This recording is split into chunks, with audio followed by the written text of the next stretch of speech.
کسی مکتبہ فکر سے تعلق رکھنے والا کوئی بندہ ہو ذوالنورین ہی کہے گا، اور ان سے جب پوچھا جائے کہ آپ ذوالنورین کیوں کہتے ہیں تو وہ کہتے ہیں اس لیے کہ محبوب علیہ الصلوۃ والسلام کی دو صاحبزادیاں آپ کی نور نظر ان کے گھر میں یکے بعد دیگرے آئی ہیں، اس لیے آپ ذوالنورین ہیں۔ مجھے حیرت ہوتی ہے ان لوگوں پر جو بیٹیوں کو تو نور مانتے ہیں اور باپ کے نور ہونے پر مناظرے کرتے ہیں۔ مجھے حیرت ہوتی ہے ان لوگوں پر جو حضرت عثمان غنی کو تو ذوالنورین مانتے ہیں، جن کی وجہ سے حضرت عثمان غنی ذوالنورین بنے، ان کے اپنے نور پر مناظرے کرتے ہیں، باس مباحثہ کرتے ہیں۔ تو پتہ چلا ان کا زبان اور دل کا رشتہ ایک نہیں ہے۔ اگر دل اور زبان کا رشتہ ایک ہوتا وہ حضرت عثمان غنی کو بھی ذوالنورین مانتے اور حضرت عثمان غنی کے آقا کو بھی نور کو بھی مانتے۔ عزیزان محترم، حضرت عثمان غنی 18 ذی الحج 35 ہجری میں آپ کا وصال ہوا ہے۔ آپ تقریباً 12 سال امیر المومنین رہے ہیں، اور حضرت عثمان غنی رضی اللہ تعالیٰ عنہ کو مسلمان کس نے کروایا تھا،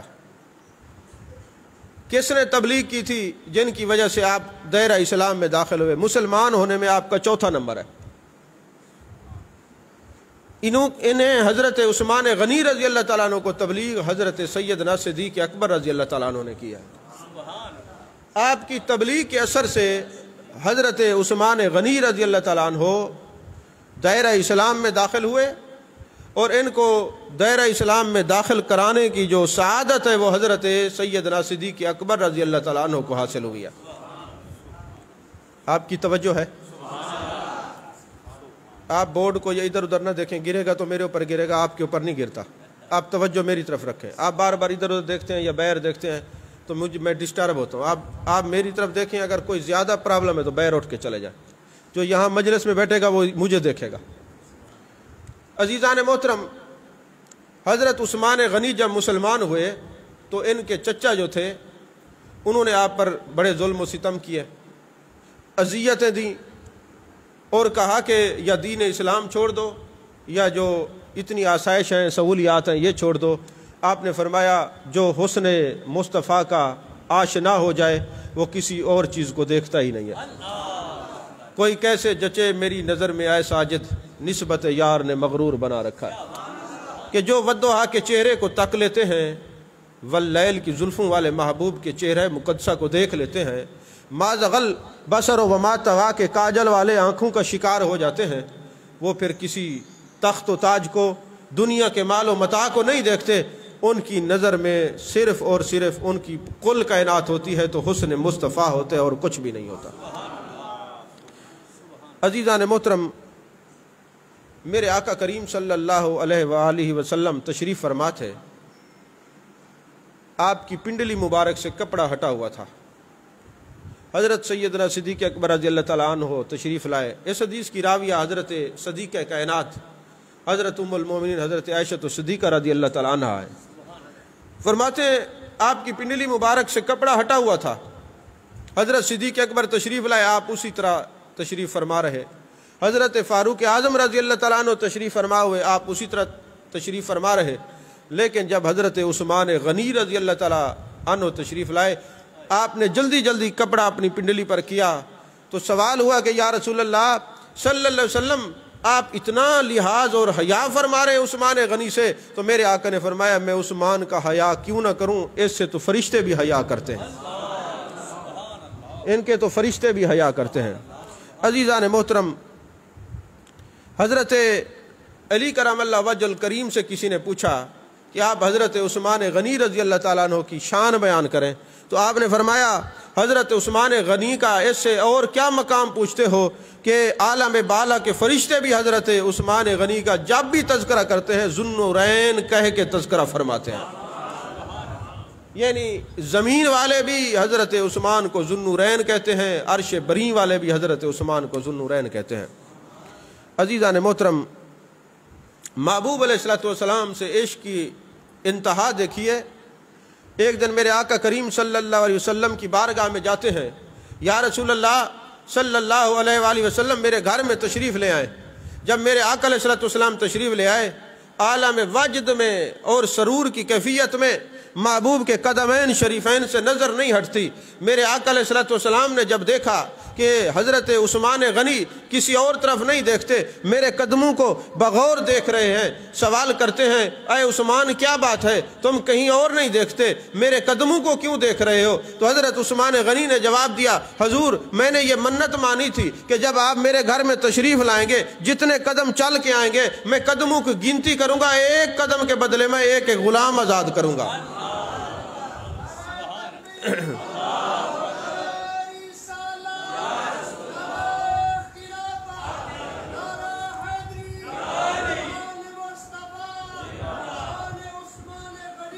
زندہ باد۔ تو میرے آقا علیہ الصلوۃ والسلام کی بارگاہ میں آپ نے عرض کی، حضور میں یہ گنتی کر رہا ہوں کہ ہر قدم پہ جب آپ میرے گھر میں تشریف لائیں گے تو میں غلام آزاد کروں گا، اور آپ کا یہ وصف ہے کہ ہر جمعۃ المبارک پر آپ غلام آزاد کیا کرتے تھے، اور جتنی اپنی زندگی میں آپ کے جمعے آئے ہیں آپ نے غلام آزاد کیے ہیں، اور سب سے زیادہ اکابرین صحابہ کو بھی آپ نے آزاد کروایا ہے، جتنا آپ نے لوگوں کو آزاد کرایا ہے لوگوں کی غلامی سے، اتنا کسی اور صحابی نے نہیں کیا۔ یہ بھی شرف حضرت عثمان غنی رضی اللہ تعالیٰ عنہ کا ہے۔ میرے آقا نے فرمایا لِكُلِّ نَبِيٍّ رَفِيقٌ وَرَفِيقِي فِي الْجَنَّةِ عثمان، ہر نبی کا کوئی نہ کوئی ساتھی جنت میں ہوتا ہے، اور میرا جنت کا جو ساتھی ہے وہ عثمان غنی رضی اللہ تعالیٰ عنہ۔ ایک مرتبہ امت کے اندر قحط پڑ گیا، زمانہ بھی حضرت عثمان غنی رضی اللہ تعالیٰ عنہ کا ہے، وہ سال تنگی اور اسرت کا تنگی کا جو ہے وہ سال تھا، تو حضرت عثمان غنی نے 1000 اونٹ منگوا کے گندم کے صدقہ کیا۔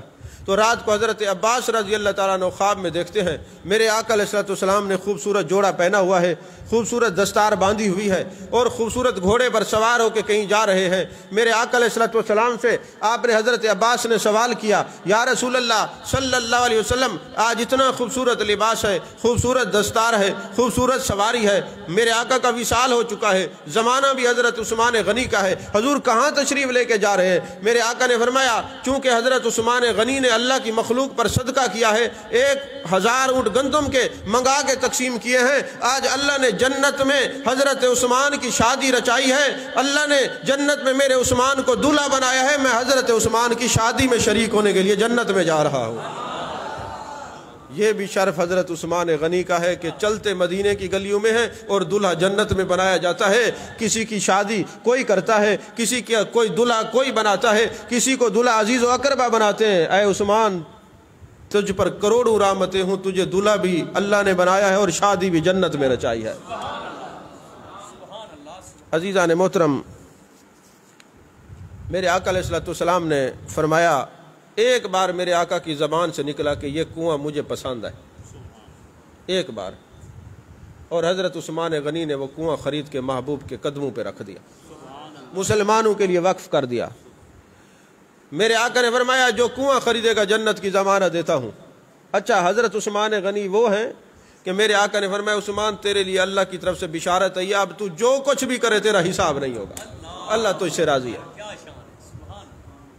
وہ حضرت عثمان غنی میرے آقا نے فرمایا جو مسجد نبوی شریف کو جگہ دے گا، وسعت ہوگی مسجد نبوی شریف کی، میں جنت کا اعلان کرتا ہوں۔ مسجد نبوی شریف کو وسعت دینے میں سب سے زیادہ جس نے زمین پیش کیا خرید کر وہ بھی حضرت عثمان غنی ہے۔ اب جس کے دل میں عثمان غنی کا بغض ہو اس کو مسجد نبوی میں قدم رکھنے کی ضرورت نہیں ہے، یہ بھی حضرت عثمان غنی نے وہ جو ہے وہ خرید کے مسجد نبوی شریف کو دی تھی۔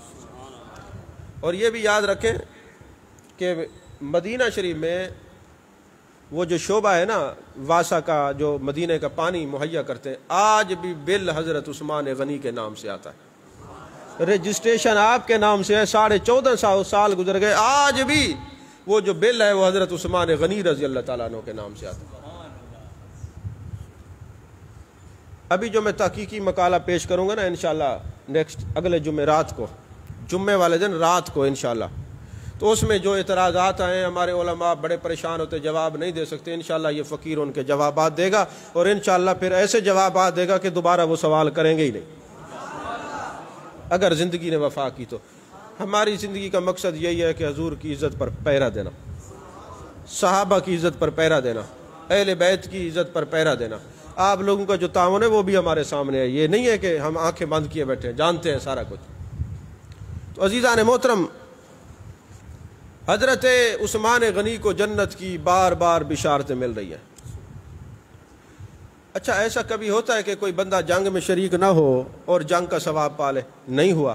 لیکن حضرت عثمان غنی وہ ہیں کہ آپ کی گھر والی میرے آقا کی صاحبزادی بیمار تھیں, آپ ان کی تیمارداری پہ لگے ہوئے تھے, جنگ بدر میں نہیں گئے. میرے آقا نے فرمایا اے عثمان, تجھے جنگ بدر میں جتنے صحابہ تھے ان کو بدری صحابی, تیرا شمار بھی جنگ بدر والے صحابہ میں ہوگا. یہ بھی اختیار میرے مصطفیٰ کریم صلی اللہ علیہ وسلم کا, چاہے وہ گھر بیٹھے نواز دیں. تو عزیزان محترم, عشرہ مبشرہ صحابہ میں آپ کا شمار ہوتا ہے. اور آپ یقین فرمائیں, میرے آقا علیہ السلام نے ہر ایک کا جنازہ پڑھایا ہے. ہاں, آپ رحمت للعالمین ہے, کسی مقروض کا جنازہ آ گیا, آپ نے فرمایا میں اس کا جنازہ نہیں پڑھاتا کیونکہ یہ قرض دار ہے. یہ جو لوگوں کے پیسے دے کے ہضم کر جاتے ہیں, قرضے نہیں دیتے واپس, وہ سن لیں. کوئی حاجی ہو, کتنا بڑا حاجی کیوں نہ ہو, اس کا حج قبول ہو جائے, گناہ معاف ہو جاتے, قرضہ اس کا معاف نہیں ہے. شہید, اعلیٰ درجے کا شہید بھی ہو, شہید ہو جائے, صغیرہ کبیرہ گناہ معاف ہو جاتے, مگر قرضہ اس کا معاف نہیں ہوتا. یہ قرض محبوب علیہ السلام نے اس آدمی کا جنازہ نہیں پڑھایا جس کے سر پہ قرضہ تھا. اچھا, آپ رحمت للعالمین ہیں, آپ اپنی نگاہ نبوت سے دیکھ رہے ہوتے تھے, اگر میں صحابی کا جنازہ نہیں پڑھاؤں گا تو اس مجلس میں کوئی کھڑا ہو جائے گا, وہ کہے گا میں اس کا قرضہ اتارتا ہوں, حضور آپ جنازہ پڑھا دیں, اس کا بھی کام ہو جائے گا, مسئلہ بھی سمجھ آ جائے گا. اور آج تک کبھی ایسا نہیں ہوا کہ محبوب علیہ السلام کسی جنازے میں شریک ہوئے ہوں اور آپ نے فرمایا یہ مقروض ہے, میں جنازہ نہیں پڑھاتا, اور کسی صحابی نے, کبھی حضرت ابو بکر صدیق کھڑے ہو جاتے, کبھی حضرت فاروق اعظم کھڑے ہو جاتے, کبھی حضرت عثمان کھڑے ہو جاتے, کبھی جناب حضرت عباس کھڑے ہو جاتے, مختلف صحابہ کھڑے ہوتے, یا رسول اللہ صلی اللہ علیہ وسلم آپ مہربانی کریں, غریب نواز ہیں, کرم کریں, ان کا قرضہ ہم اتارتے ہیں, ہم اعلان کرتے ہیں ان کی طرف سے قرضہ اتارتے ہیں, جنازہ آپ پڑھائیں. اس کا قرضہ بھی اتر جاتا تھا, میرے آقا جنازہ بھی پڑھاتے تھے, اس کو سعادت بھی مل جاتی تھی. لیکن ایک جنازہ محبوب نے نہیں پڑھایا, ایک جنازہ نہیں پڑھایا. کون سا جنازہ؟ جنازہ لایا گیا, محبوب علیہ السلام نے فرمایا میں اس کا جنازہ نہیں پڑھاؤں گا. صحابہ نے پوچھا یا رسول اللہ صلی اللہ علیہ وسلم کیوں نہیں پڑھائیں گے؟ فرمایا انہ کان یبغض عثمان, یہ شخص میرے عثمان سے بغض رکھتا تھا. یہ ترمذی شریف کی حدیث پاک ہے. میں آپ سے سوال کرتا ہوں, میرے آقا علیہ السلام اس کا جنازہ نہ پڑھائیں جو عثمان سے بغض رکھے, آپ ان کے جنازے میں جا کے کھڑے ہوتے ہیں جو ان سے بغض رکھتا ہے. بتائیں پھر مجھے, محبوب کی سنت یہی ہے کہ جو عثمان سے بغض رکھے اس کا جنازہ نہ پڑھو. اچھا, جو عثمان سے بغض رکھے اس کا جنازہ نہ پڑھو, جو عثمان نے جس عمر کے ہاتھ میں ہاتھ دیا ہے, اگر کوئی اس سے بغض رکھے. اچھا, جس عمر پاک نے جس صدیق اکبر کے ہاتھ میں ہاتھ دیا ہے, پھر اس سے کوئی بغض رکھے. دوستو یاد رکھنا, کبھی منافقت نہیں کرنی. جن کے دل میں صحابہ اور اہل بیت کا بغض ہوگا ان کے جنازے میں مت جایا کرو, جنازے ان کے پڑھا کرو جو اہل بیت کے بھی غلام ہیں اور صحابہ کے بھی غلام ہیں, کیونکہ یہ میرے آقا علیہ السلام کی سنت ہے. ایک جگہ میں خطاب کرنے کے لیے گیا تو مجلس میں ایک صاحب کھڑے ہو گئے, شکل سے پتہ چلتا تھا کہ یہ اپنی برادری نہیں ہے. اس نے کہا جی صحابہ سے آپ لوگ محبت کرتے ہیں, ہم تو اہل بیت سے محبت کرتے ہیں. میں نے کہا جتنا سنی اہل بیت سے محبت کرتا ہے اتنا کسی سے کرتا ہی نہیں. ہاں, کسی کی ایک آنکھ ہو نا, کوئی کانا دجال ہو تو کہہ سکتے ہیں ہماری تو دو آنکھیں ہیں, ایک آنکھ صحابہ ہیں, ایک آنکھ اہل بیت ہے, ہم تو دونوں سے پیار کرتے ہیں. کہنے لگے جی دیکھیں اہل بیت سے پیار کرنا چاہیے. میں نے کہا جی دلیل دو. ویسے ہم بغیر دلیل سے محبت کرتے ہیں, ان سے پیار کرتے ہیں, لیکن تم کھڑے ہو گئے مجلس میں تو بات کرو. اس نے کہا جی دیکھیں آپ جب درود پڑھتے کہتے نہیں اللہم صلی علی محمد وعلی آل محمد. میں نے کہا کہتے ہیں. کہتے چونکہ آل محمد درود میں ساتھ ہے اس لیے ہم ان سے پیار کرتے ہیں. میں نے کہا ہم اہل بیت سے بھی پیار کرتے ہیں, صحابہ سے بھی پیار کرتے ہیں. دلیل کیا ہے؟ دلیل یہ ہے کہ آل محمد اہل بیت صلی اللہ علیہ وآلہ وسلم درود میں ساتھ ہے اور صحابہ ابو بکر عمر وجود میں ساتھ ہے۔ تم تو ان پر اس لیے صرف محبت کرتے ہو کہ اہل محمد درود میں ہیں، ہم شیخین سے اس لیے پیار کرتے ہیں اور اہل بیت سے اس لیے پیار کرتے ہیں۔ اہل بیت درود میں ہیں اور صحابہ وجود میں ساتھ ہیں، گنبد خضرا کے سائے کے نیچے۔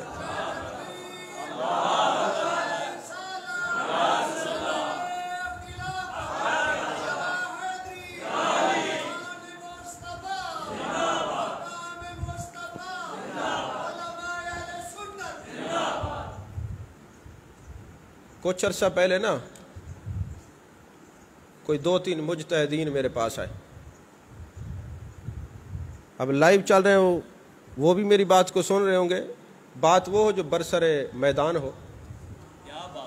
انہوں نے کہا جناب چند سوالات کرنا چاہتے ہیں، آپ یہ سوالات کے جوابات یاد کر لیں، آپ کو کام آئیں گے۔ جی سوالات کرنا چاہتے ہیں؟ میں نے کہا جی سوال کریں۔ انہوں نے کہا ہم مومن ہیں اور آپ سنی ہیں۔ میں نے کہا الحمدللہ ہم سنی ہیں اور ہمیں اپنے سنی ہونے پہ ناز ہے، لیکن تم کیسے مومن ہو گئے؟ انہوں نے کہا آواز خلق نکار خداست۔ آپ کو نہیں پتا کہ مخلوق خدا کی زبان سے جو بات نکلے وہ اعلیٰ ہوتی ہے؟ ہم ایک دوسرے کو مومن کہتے ہیں، جب ملتے ہیں مومن کہتے ہیں، مومن کہتے ہیں، لہذا ہم تو مومن ہیں اور تم سنی ہو۔ میں نے کہا مجھے یہ بتاؤ خالق کی آواز افضل ہے یا مخلوق کی؟ انہوں نے کہا جی خالق کی۔ میں نے کہا پھر قرآن سے پوچھ لیتے ہیں کہ مومن کون ہے، قرآن سے پوچھ لیتے ہیں۔ اچھا قرآن سے تو بعد میں پوچھیں گے، پہلے یہ بتاؤ میرے آقا علیہ الصلوۃ والسلام کی ازواج پاک کتنی ہیں؟ انہوں نے کہا ایک ہے، حضرت خدیجۃ الکبریٰ، وہ ایک کو زوجہ مانتے، باقی کسی کو نہیں مانتے، ایک ہے۔ میں نے کہا اللہ تو قرآن میں فرماتے النبی اولیٰ بالمؤمنین من انفسہم وازواجہ امہاتہم، اے ایمان والو میرا نبی تمہاری جان سے زیادہ قریب ہے اور نبی کی ساری گھر والیاں تمہاری مائیں ہیں۔ تو میں آپ سے پوچھتا ہوں، اللہ نے قرآن میں فرمایا اے ایمان والو میرا نبی تمہاری جان سے زیادہ قریب ہے، اگر ایک زوجہ ہوتی تو زوجہ ہوتا نا، اس کا مطلب ہے جمع کا صیغہ ہے نا ازواجہ۔ تو مومن اللہ ان کو فرما رہے مومن تب تم بنتے ہو جو سب کو نبی کی گھر والیاں مانو اور سب کو اپنی ماں مانو۔ سمجھ شریف میں آ رہی ہے بات؟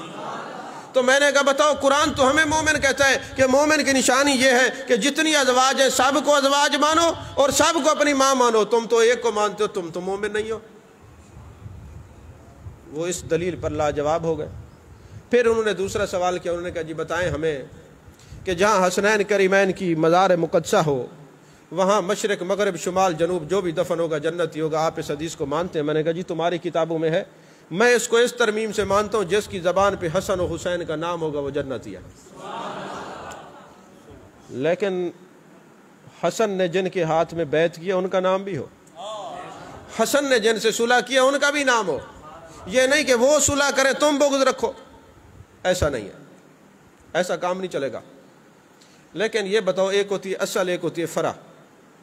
ہماری اصل ہے ہمارے والدین، دادا دادی، نانا نانی، اور ہماری فرع ہے ہمارے بچے، ہمارے بیٹے بیٹیاں، نواسے نواسیاں، پوتے پوتیاں، یہ ہماری فرع ہے۔ جن سے ہم پیدا ہوئے وہ ہماری اصل، جو ہم سے پیدا ہوئے وہ ہماری فرع۔ تو میں نے کہا مجھے یہ بتاؤ اگر امام حسین کی مزار مقدسہ کے مشرق مغرب شمال جنوب چاروں طرف کوئی دفن ہو جائے تو تم کہتے ہو وہ جنتی ہے، تو یہ بتاؤ یہ جو فرع کے پاس عظمت آئی ہے یہ اصل کی وجہ سے آئی ہے نا؟ کہنے لگے اصل کی وجہ سے آئی ہے۔ میں نے کہا یہ بتاؤ پھر میرے آقا علیہ الصلوۃ والسلام کی وجہ سے جو عظمت فرع کے پاس ہوتی ہے وہی عظمت کئی گنا زیادہ اصل کے پاس ہوتی ہے، تو اگر حسنین کے مشرق مغرب کوئی دفن ہو جائے 40 میل کے فاصلے پہ، وہ تو جنتی ہے جو نبی کے ساتھ روزے میں سو رہے ہیں۔ سمجھ میں آ رہی ہے بات؟ اس پر جواب نہیں، نہ کبھی بن سکے گا جواب۔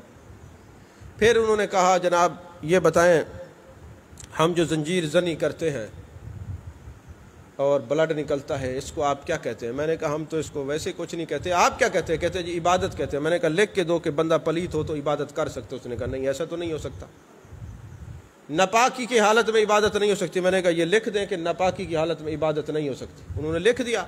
میں نے کہا دیکھو 4 چیزیں قرآن پاک میں ہیں کہ یہ حرام ہے۔ سب سے پہلے مردار حرام ہے، دوسرا بہتا ہوا خون حرام ہے، خون جسم سے نکل ہے جسم پلیت، خون کپڑوں پہ لگ جائے کپڑے پلیت، نماز نہیں ہوگی، اور تیسرا جو ہے جو غیر اللہ کا نام لے کر جو جانور ذبح کیا جائے وہ، اور چوتھا خنزیر کا گوشت حرام ہے۔ یہ قرآن کی نص قطعی ہے، یہ 4 چیزیں حرام ہیں۔ تو میں نے کہا جب زنجیر مارتے ہیں خون نکلتے آپ تو ہو جاتے پلیت، اور کیسی عبادت ہے جو پلیت ہو کے کی جاتی ہے؟ نہیں سمجھ آئی آپ؟ تو الحمدللہ آج تک جواب نہیں آیا، نہ آئے گا کبھی، چونکہ موضوع حضرت عثمان غنی رضی اللہ تعالیٰ عنہ ہے، پھر اس طرف آتے ہیں۔ تو عزیزان محترم، حضرت عثمان غنی رضی اللہ تعالیٰ عنہ کی شادی جنت میں رچائی گئی۔ حضرت عثمان غنی وہ ہیں کہ جن سے کوئی بغض رکھے تو میرے آقا نے جنازہ نہیں پڑھا، تو میں آپ سے پوچھتا ہوں میرے آقا نے سنت تو قائم فرما دی کہ جو میرے عثمان سے بغض رکھے اس کے جنازے میں نہ جانا۔ اب جو جاتا ہے وہ کس چیز کا انکار کرتے ہیں؟ محبوب کے طریقے کا، محبوب کی سنت کا۔ ہمیں نہ کہا کرو، میرے محبوب نے یہ ایک پیمانہ دیا ہے کہ جو میرے صحابہ سے بغض رکھے ان کے جنازے میں تم نے نہیں جانا۔ عزیزان محترم، میرے آقا کریم صلی اللہ علیہ وسلم جبل احد پہ تشریف لے گئے۔ جب جبل احد پر گئے نا تو پہاڑ پر لرزہ طاری ہو گیا، اور مفتی احمد یار خان نعیمی رحمۃ اللہ فرماتے لرزہ نہیں، محبوب کے جب قدم لگے نا پہاڑ پر واجد طاری ہو گیا، پہاڑ اپنی قسمت پر رش کرنے لگا۔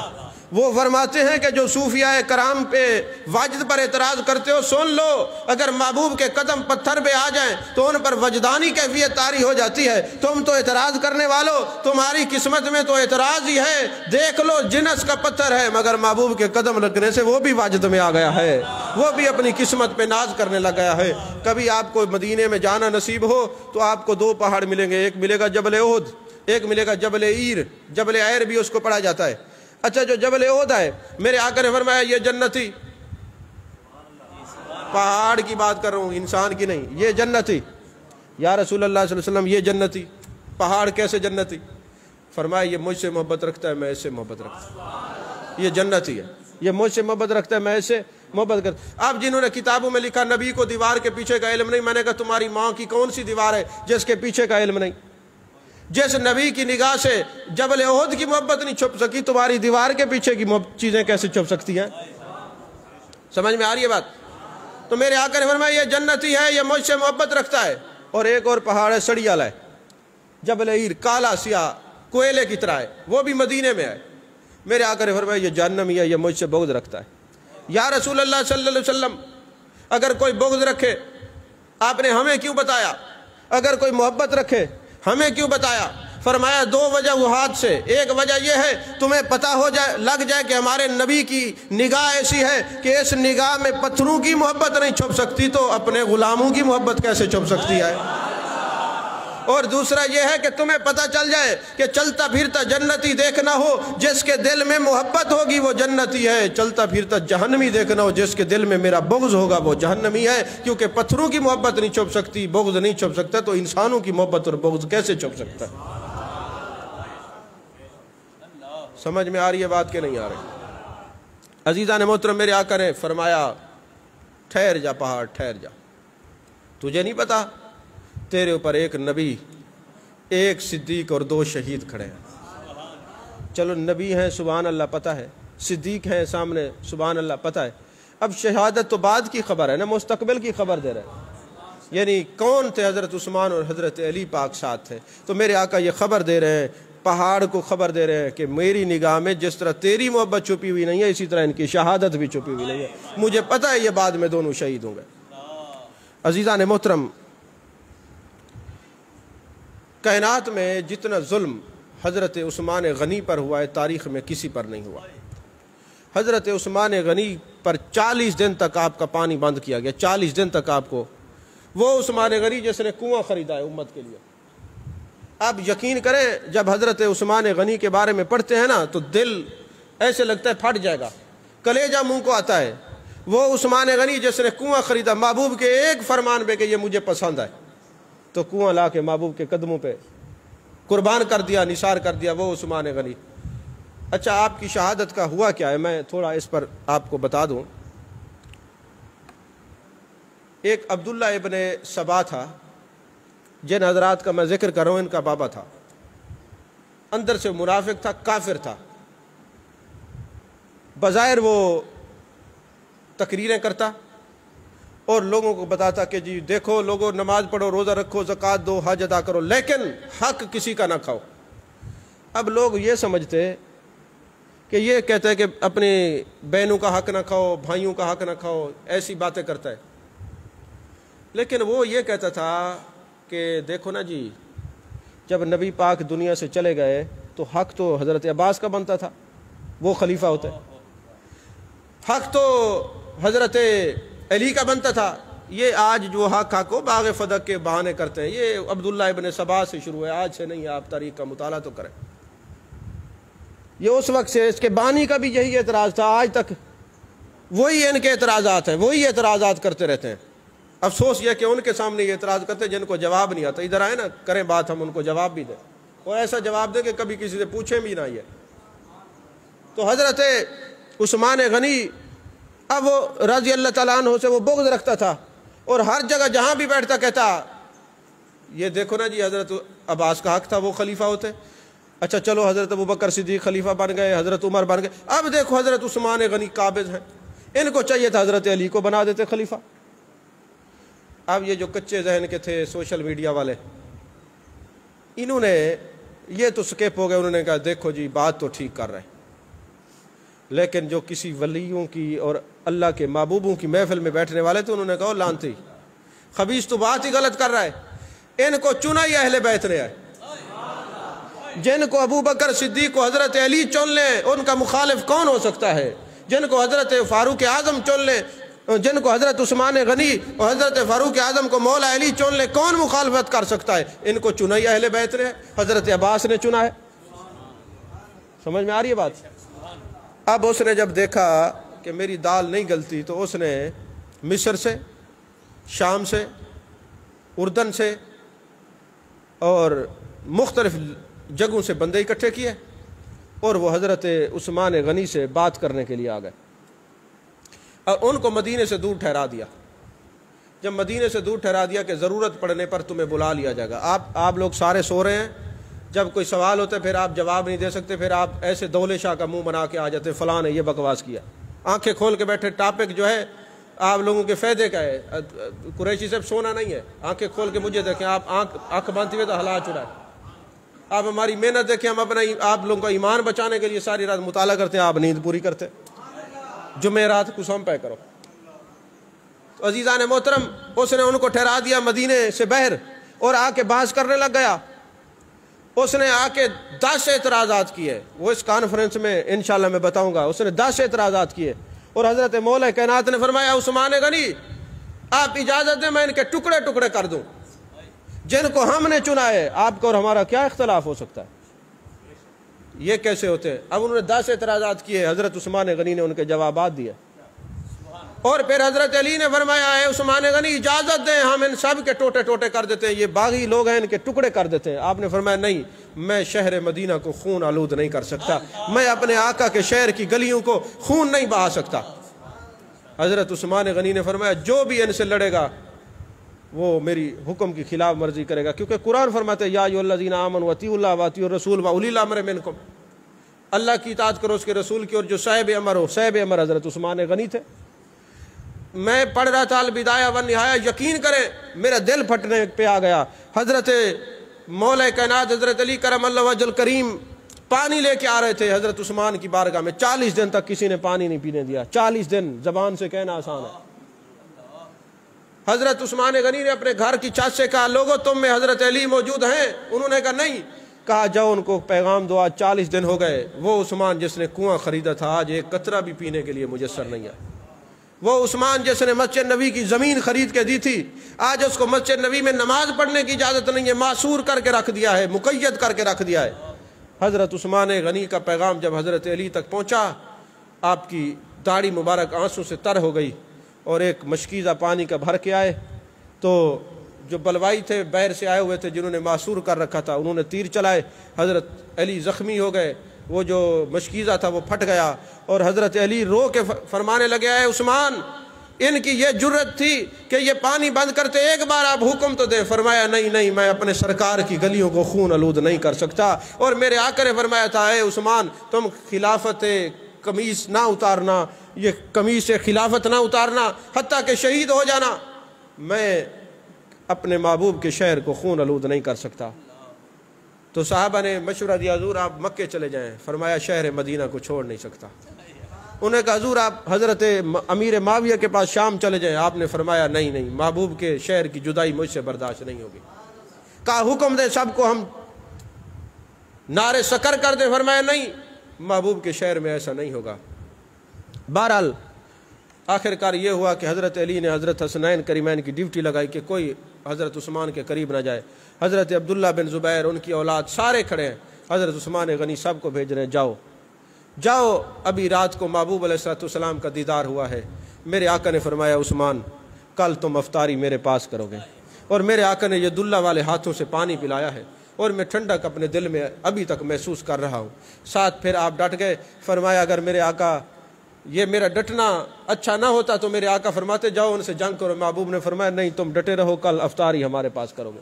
حضرت عبداللہ بن سلام رضی اللہ تعالیٰ عنہ کو آپ نے فرمایا کل ہم چلے جائیں گے۔ اور اگلے دن جب وہ لوگ اندر گھسے نا، سب کو آپ نے بھیج دیا کہ چلے جاؤ، کچھ نہیں ہوتا، چلے جاؤ۔ سب لوگ چلے گئے تو وہ لوگ اندر گئے، انہوں نے جا کے ایک برچھی آپ کے سر پر ماری، آپ قرآن پاک پڑھ رہے تھے، فَسَيَكْفِيكَهُمُ اللَّهُ وَهُوَ السَّمِيعُ الْعَلِيمُ۔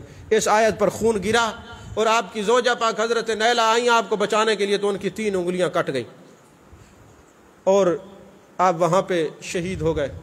آپ ساری زندگی تہمت باندھتے تھے، لیکن اس دن اپنے گھر والوں کو صبح صبح کہا کہ مجھے پاجامہ پہناؤ، شلوار پہناؤ، کہیں ایسا نہ ہو کہ وہ میرے اوپر حملہ کریں اور میرا 70 ننگا نہ ہو جائے۔ یعنی اس دن آپ نے شہادت والے دن آپ نے پاجامہ پہنا ہے، حضرت عثمان غنی رضی اللہ تعالیٰ عنہ نے۔ باقی یہ جو لوگ اعتراضات کرتے ہیں، آپ کو پریشان ہونے کی ضرورت نہیں، آپ صرف یہ جرت کر لیا کریں، اپنے علماء سے پوچھ لیا کریں، بس یہ آپ کے اندر جرت نہیں ہے۔ مناظر تو آپ ماشاءاللہ بان ہی جاتے ہیں۔ تو حضرت عثمان غنی جب شہید ہو گئے، مدینہ کا جو نور تھا وہ چلا گیا، ہر طرف اندھیرا ہی اندھیرا تھا، اور 3 دن تک آپ کی جو جسم مبارک تھا وہ بغیر کفن کے پڑا رہا۔ وہ بلوائی جنازہ نہیں پڑھنے دیتے تھے، اور حضرت علی پاک نے حضرت امام حسن مجتبیٰ کو تھپڑ مارے کہ تم نے حفاظت کیوں نہیں کی حضرت عثمان کی۔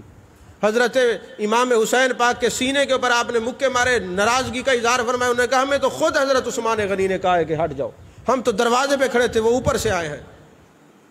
بہرحال صحابہ رو رہے تھے، اور کچھ لوگوں کو حضرت عثمان نے حج پہ بھیج دیا، وہاں صحابہ موجود ہی نہیں تھے، 17 یا 18 صحابہ موجود تھے صرف، وہ ان کے پیرے پہ تھے، وہ دروازے پہ کھڑے، وہ پچھلی سائڈ پہ آ کر انہوں نے حملہ کیا، اور حملہ کرنے کے بعد جب آپ شہید ہو گئے، اب جنازہ نہیں اٹھانے دیتے۔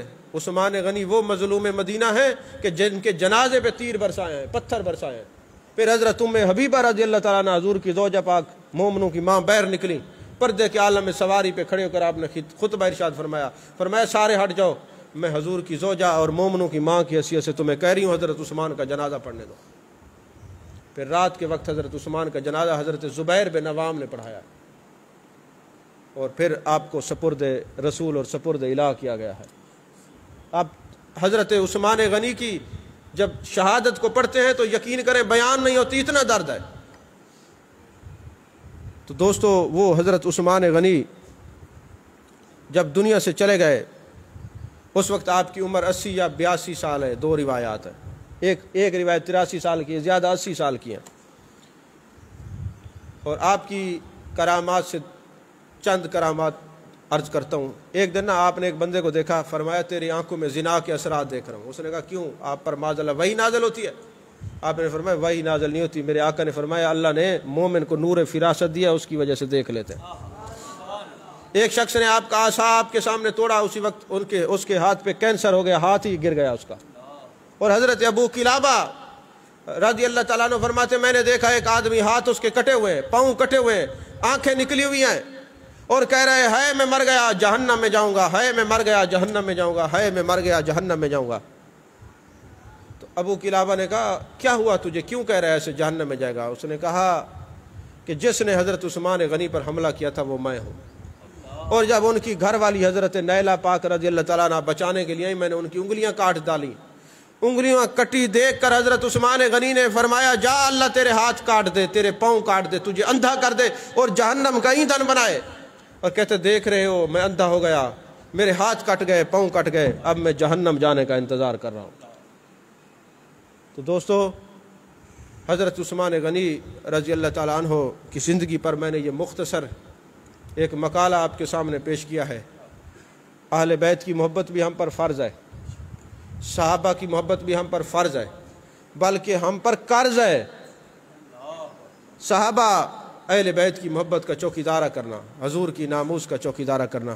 انشاءاللہ العزیز ہم جلد اگلے جمعہ کو رات کو یہ تحقیقی جو ہے مقالہ آپ کے سامنے پیش کریں گے۔